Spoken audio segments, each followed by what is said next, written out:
everybody, and welcome to Chakras and Cusswords podcast. And today I have a very special guest, and we are talking about an extremely exciting topic because we are in season 3, as my amazing listeners know, which is all about mindset and manifestation. And today we are talking with Sumaya, and she is going to talk to us about the power of our subconscious mind and all the ins and outs you need to know about it. And also her experience in not only using, but teaching others how to use NLP, EFT, and hypnosis. So we're going deep into the mind, y'all. This is a deep, deep journey of some real mindset shit. So let's get it covered. All right, Sumaya, please introduce yourself and let us know a little bit about you. Thank you, Catherine. That was amazing. I'm so happy to be on this podcast with you today. My name is Sumaya, like you said, and I'm an NLP and EFT Mindset Coach, also certified in hypnosis. So from my own experience and own spiritual journey, I've learned the power of the subconscious mind and how powerful it is for every human being. And with the NLP, EFT, and hypnosis techniques, we're able to reprogram our subconscious way of thinking for a more positive outlook on life.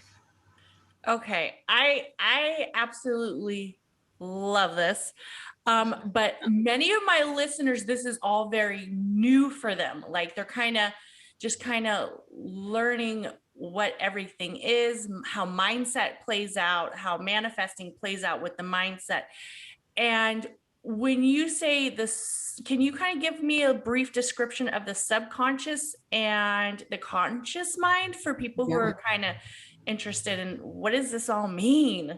Yeah, of course. So our conscious mind, so basically everyone that's listening to this right now, you're consciously listening to me and Catherine speak, but you're subconsciously either sitting on a chair, you could feel the clothes on your body, you're blinking, you're breathing, your heart is beating, your lungs are breathing for you. All of that is subconsciously happening. And so essentially our subconscious mind is programmed between the ages of 0 and 7. And so during those ages, your mind is like a sponge and it's absorbing everything around you, whether it's the schools you go to, the people you're around, the people that are raising you, the environment you're in. All of that is being absorbed to your subconscious mind. So it's what you're unconsciously not aware of.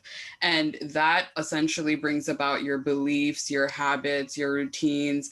All of that is stored within that. And then you carry that on for the rest of your life. So when we're talking about mindset and manifestation, a lot of the times when we're trying to manifest things into our physical reality, this subconscious program is holding us back. So if we have any limiting beliefs or negative emotions or routines and habits that are actually not working in our favor, those are the things that need to be released from our subconscious mind in order for us to manifest things either faster or more effectively into our lives. Wow, that's amazing. Okay. So what exactly is NLP? Yeah. And we'll go NLP, EFT, and hypnosis. Yeah. we're gonna warm them up. Yes. And then we're gonna go straight for it. Right? So NLP is neuro-linguistic programming. So that is more of actually understanding of how our subconscious mind works, how powerful it is. And through NLP, there's different techniques and tools for us to use to speak directly to our subconscious mind. So I can give an example. One thing that I've learned through NLP is reframing. So when we have a negative thought, let's say, there's a way for us to just shift that thought, but it's reframing the thing that we're thinking, right? So if it's a negative thing, why don't we shift it and reframe it to something positive that we can get from that situation? So just like that, there's several different techniques, and NLP basically helps us reframe and shift our mindset to a more positive one. When you say like there's a negative thought that comes up, I mean, I would always think like stage fright or like speaking in public and then shifting it. Yeah. What are like some examples of how you would use NLP? So NLP is actually, so again, it's a lot of the language and understanding. Like one part of NLP is building rapport. So like when you and I got onto this call, like building that rapport, understanding, it's like a way of liking, right, each other, understanding the person you're speaking to. And we do that on a regular basis. Like the normal people that you know, consider your friends or your family, you've built that rapport with them. And then now you have similarities with them, whether it's the way you guys talk, what you guys like, and building that. So in regards to negative thinking, so I can give an example from my own experience. So I would oftentimes continue to overthink what I don't want, or let's say what I'm afraid of happening, right? So I'm constantly worried about that. That's the only thing I'm thinking about. But why not shift that into something that can actually be a better way of looking at things? So one example, let's say on Clubhouse, where you and I met, before I used to be very afraid to go on stage and talk. So I would go into these rooms, there would be amazing conversations, and I have so many things that I can add or like contribute to, but I'd be afraid to even speak on those stages because I just feel like, oh, you know, it's a room full of people that, you know, are experts in this field. I don't know if I know enough to even share. And so that would be a thing of imposter syndrome, a fear of speaking on stages. So a lot of things play in that. But in my mind, I'm repeating all those negative things instead of being like, okay, Sumaya, the fact that you're even in this room, the fact that you're have like things to share, that should be enough for you to be like, go up on stage, share that. I'm sure even one person from the room is going to be able to either relate to it or appreciate what you have to say. And so just reframing that is an NLP technique.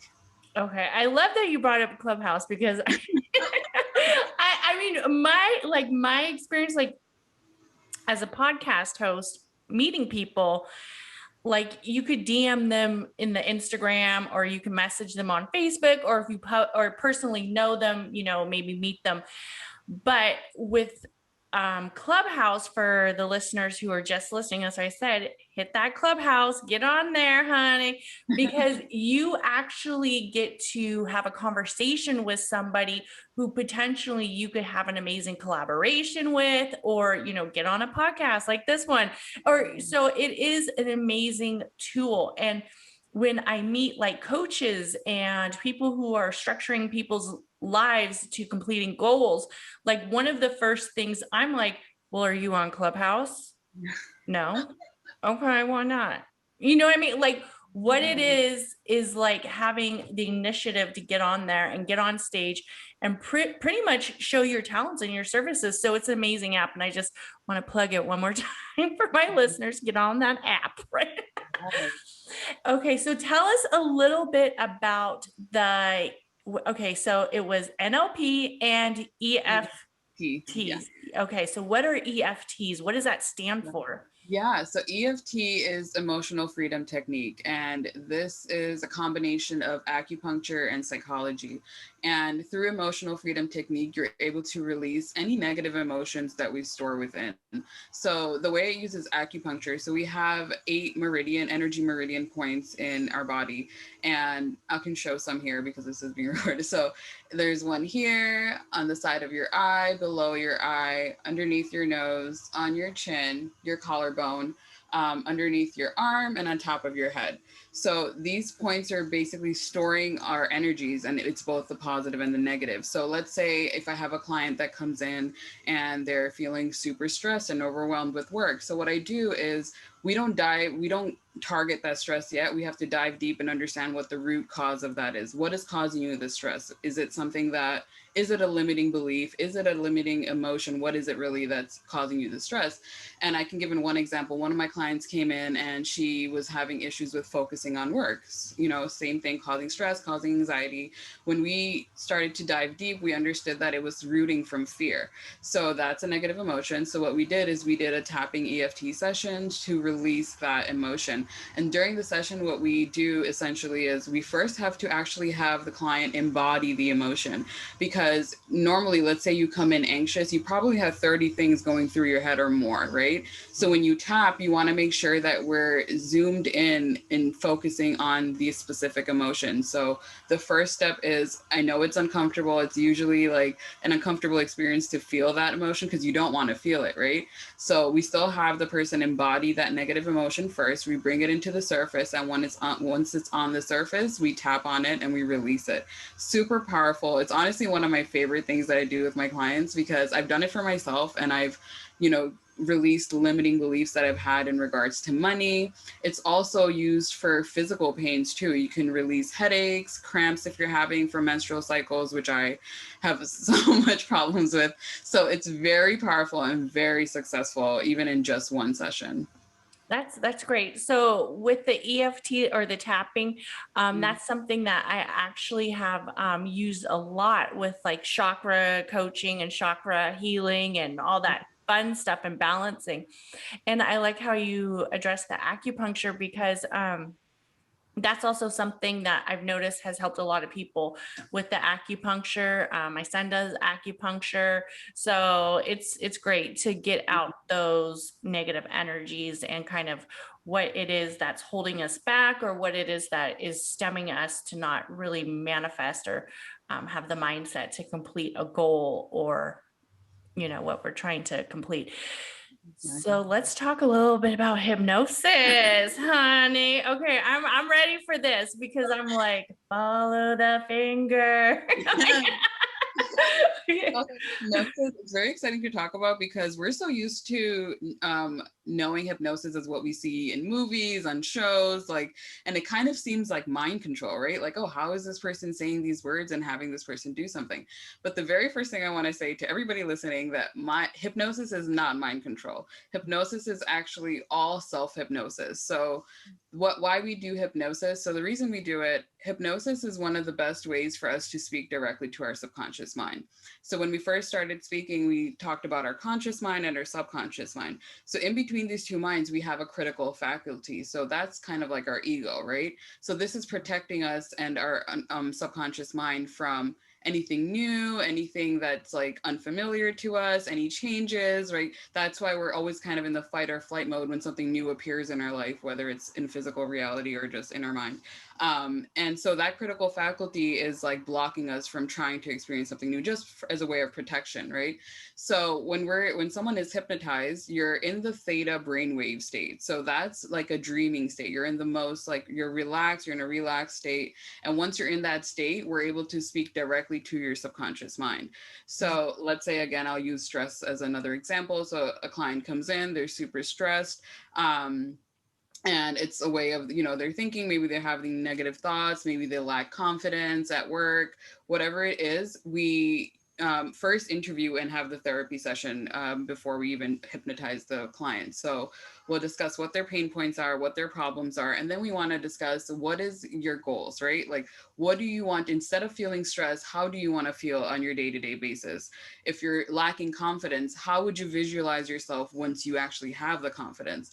So we go through that, and exactly the words that my clients are telling me, I then use that during the hypnosis state. So I have a script, I'll have them go into deep relaxation, and then once they're relaxed, I'll use those. So it's kind of like positive affirmations, if you want to call that. So, you know, now helping that person embody what they really want to embody, the things they want to manifest into their physical reality. Like, you are confident, you are a boss, you know your stuff, you're an expert in your field. I'll say things like that. And it's all based on what they've already told me during the therapy and interview stage.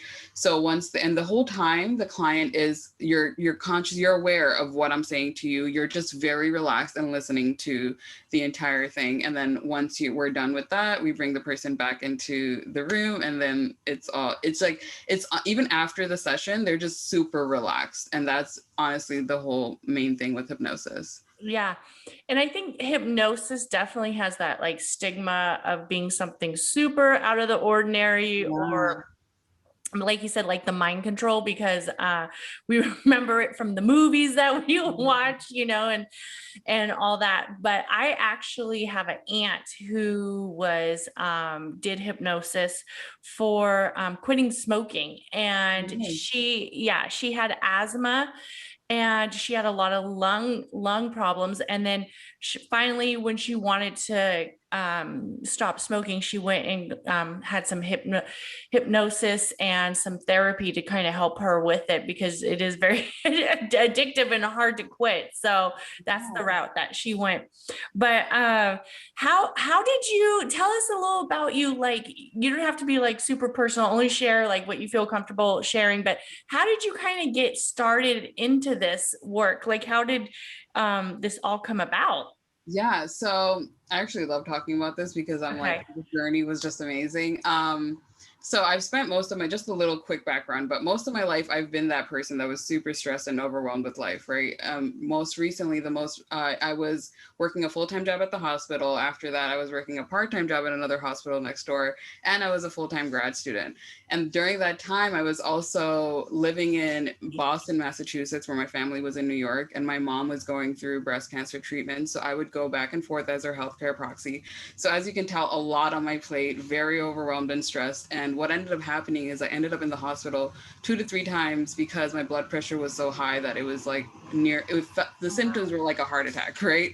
And I was super young. I was 24, 25 when all of this was happening. So eventually it wasn't until the world actually shut down. So the pandemic happened, the world shut down, and I finally found myself at home. And this was like the first time. I had started work when I was like 14 years old. So up until then, it was just go, go, go with school, with work, with being the eldest of the family and taking care of the family. So there was never a time for me to actually sit down with myself and my thoughts and understand, like, what is it that I truly want? Like, what goal am I trying to achieve? And so when that pandemic happened, I found myself on this spiritual journey. I wasn't into I didn't know much about the spiritual world. I didn't know what manifestation was. I didn't know what mindset, none of this was even something that I consumed prior to that. So started on this journey, and eventually I changed my entire morning routine.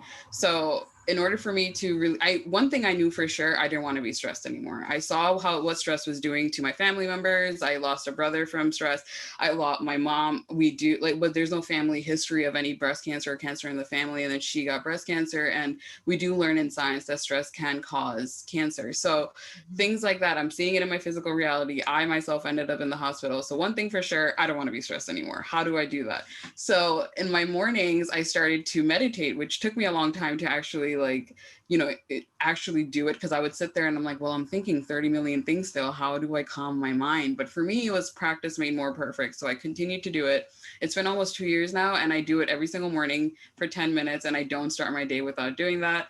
I also started journaling. So journaling helped me a lot because I always loved writing, but the more I spent time in the medical field, and my goal was to actually get into med school, the writing just it was not part of my curriculum anymore, really. So during this time, when I had time, I would journal out all my thoughts, anything that I'm trying to achieve, everything was just being written out. And then I got into gratitude journaling, right? So that made me become way more present in the moment. And once I did that shift, everything changed for me. I now recognize, okay, what do I truly value? What is my purpose in life? What are my passions? And how can I contribute and combine all this together and do something that's like solely going to make me happy, right? And so once I did that, it just kind of fell into my lap. Actually, one of my friends from middle school reached out to me, and she was seeing the things I was posting on Instagram and everything. And everybody around me kind of noticed the change, right? Instead of being that person that was always ticked off because I was always so stressed, somebody like looked at me the wrong way and I'm pissed, right? Somebody like, who are you looking at, crazy girl? Right.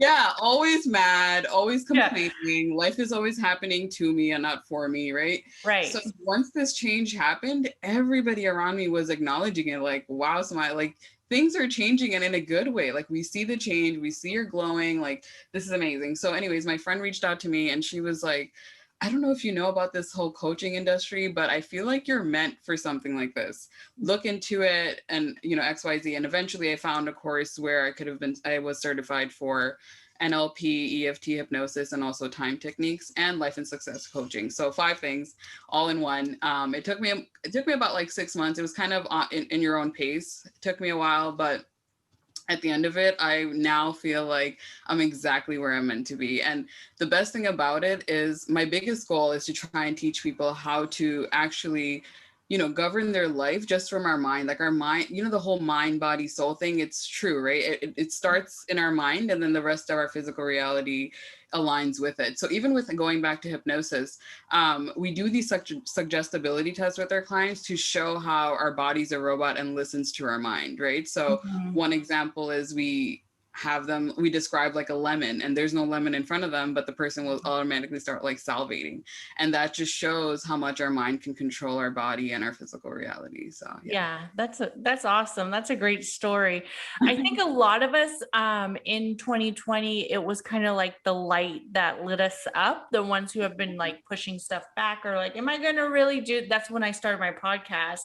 And I'm telling you, I was thinking about starting a podcast or a blog for about maybe 2 to 3 years before the pandemic hit. And then once the pandemic hit, I was like, well, the world's fucking falling apart. So I might as well start a podcast, you know?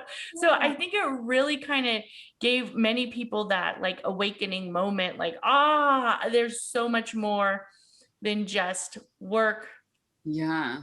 And balancing it all. Like, you know, there's a lot more out there.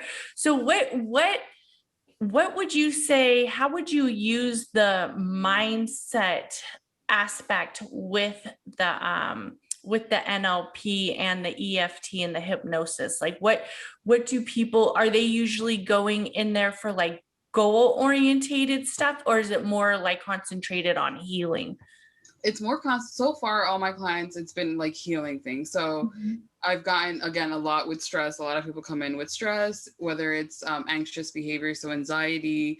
I've worked with some people that have guilt, so it's like generational trauma. So yeah, a lot of healing based. I have worked one-on-one with some clients with goal setting, and it was more so that's where I would use more NLP techniques, like setting SMART goals and how to achieve their goals. I have like a success planner where we fill that out on the first day and actually like date it and have them sign it like a contract to themselves, like you're gonna achieve these goals in this duration of time.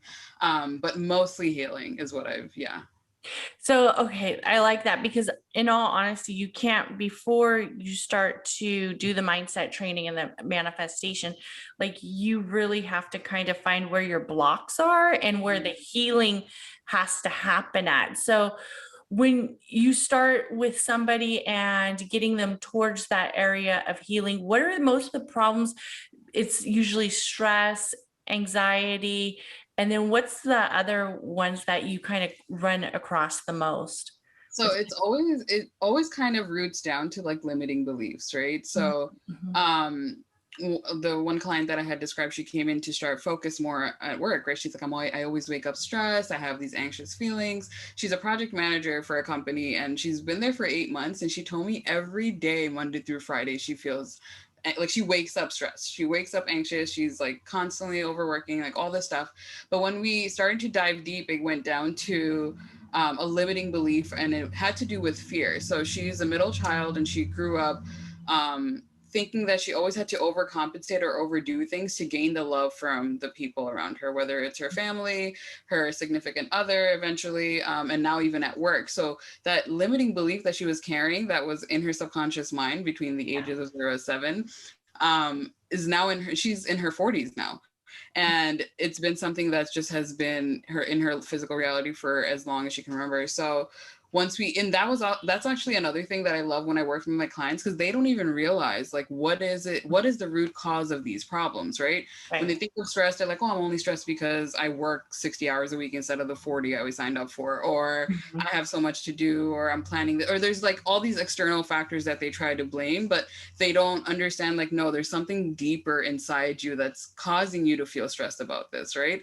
And I actually talked about this in one of my in a clubhouse room, where the question was, is stress something we choose, or is it like an external factor? And I think the first thing is to acknowledge that you are stressed and how it's affecting you, right? And once you do that, that's when I think it becomes a choice, right? So for me personally, I described like how my life was prior to that.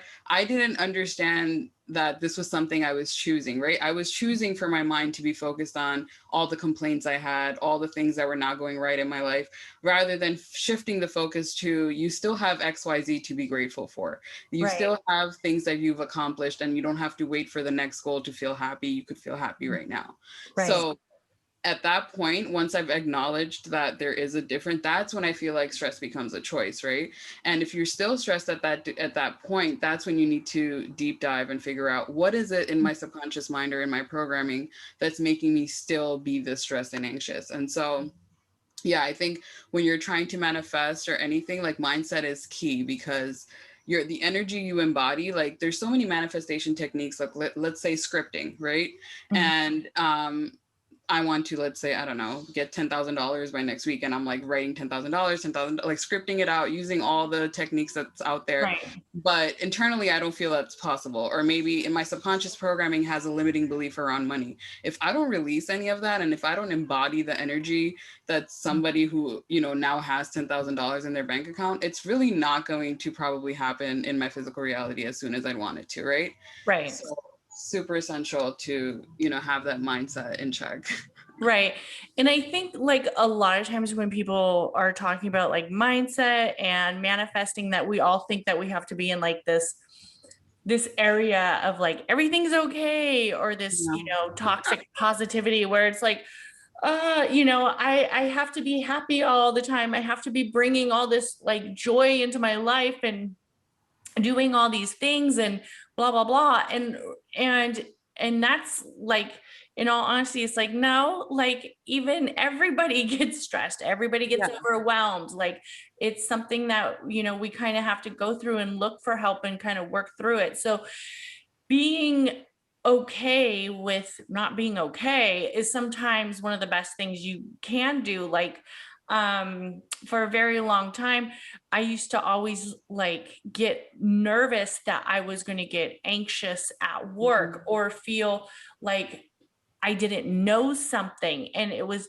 and I had to realize like, no, this feeling is normal for me and normal for most people.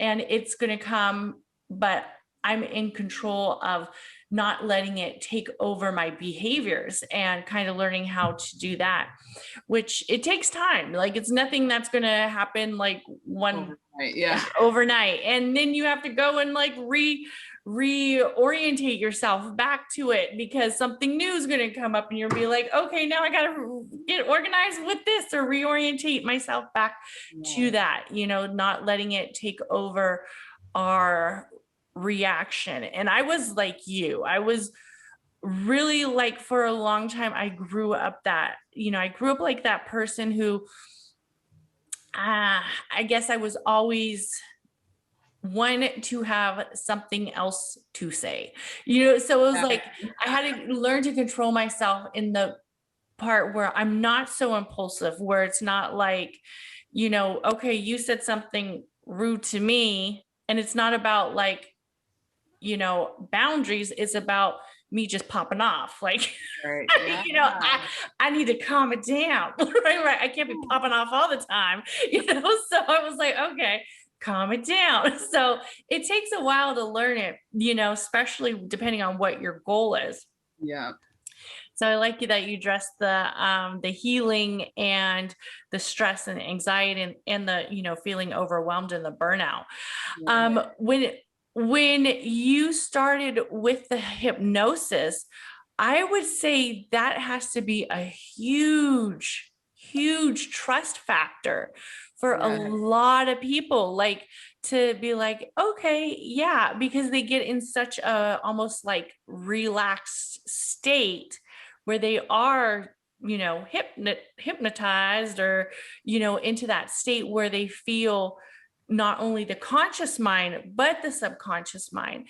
So how did you basically kind of like break, like when clients come in, do they know that hypnosis is something that's possibly in their, I guess you could say, their plan of, recovery or their plan of goal making or mindset, or is it something that they usually seek? So I have the option, like when people sign up for me, there is an option to do one-on-one hypnosis, and nobody signed up for that. So everybody that I've done hypnosis with, it's always been a client that comes in with something else. And then, I'll discuss. So what I do is, just because I feel like I can't have a program that's, one like a cookie cutter thing where it's a one size fits all, right? So whenever I get on these calls with my clients before I've been working with them, first I see if I'm aligned with them. And the second thing, it's like, okay, what is your pain point and what is the outcome that you're looking for? And then I discuss what are the tools and techniques that I have that's going to help you get there. whenever I discuss hypnosis, usually in the beginning, they're like, oh, I don't know. Like, they're like, girl, what you trying to do to me? right. Like, I don't know if I'm ready for that. So the very first person that I did it with, or the first client, she came to me for 2 EFT. So when we first discussed it, I put it out there, like we could do EFT, but we could also do hypnosis. And she was like, I don't know. I described it the same way I did it today. And then she was like, yeah, I don't know. Let's just do EFT. Yeah. So I did EFT with her, and she came to me for, I think, 2 or 3 sessions, and we did EFT for different pain points. And then the third, or like the last session before the hypnosis, she was like, okay, you know, I've really been thinking about it, and I think I do want to try out hypnosis, but I'm still a little nervous. I'm like, don't even be nervous. Like, it's going to be fun. You're literally just going to be relaxed throughout the whole thing. I'm going to tell you exactly what you want to hear, and it's going to be great. And I'm just going to get the opportunity to speak directly to your subconscious mind. And I think it worked out great with her, because during the first 3 sessions, I was able to release the other limiting factors. And now this time I'm kind of helping reprogram and rewire those negative thoughts or limiting beliefs that she's still holding within. So it was a great thing. But yeah, so far it's always been people that have worked with me already. They've built that trust, and then they're like, all right, let's move on to hypnosis.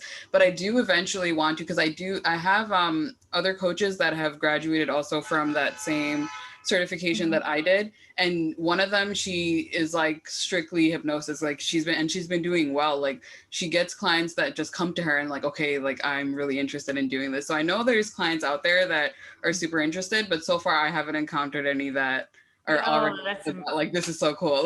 Right. It sounds so cool. Like the mind and the subconscious and the conscious is such a powerful thing.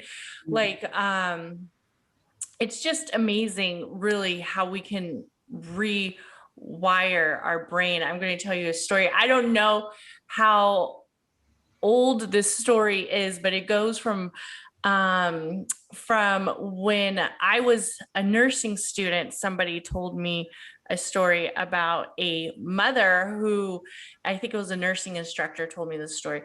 And she said it was a new mom who actually ended up, I believe, having like some type of like mind, I can't remember if she had like a stroke or she had some kind of traumatic injury, and she was having a very hard time kind of waking up or becoming out of the state of like of sleeping, or in a state of where she had no consciousness.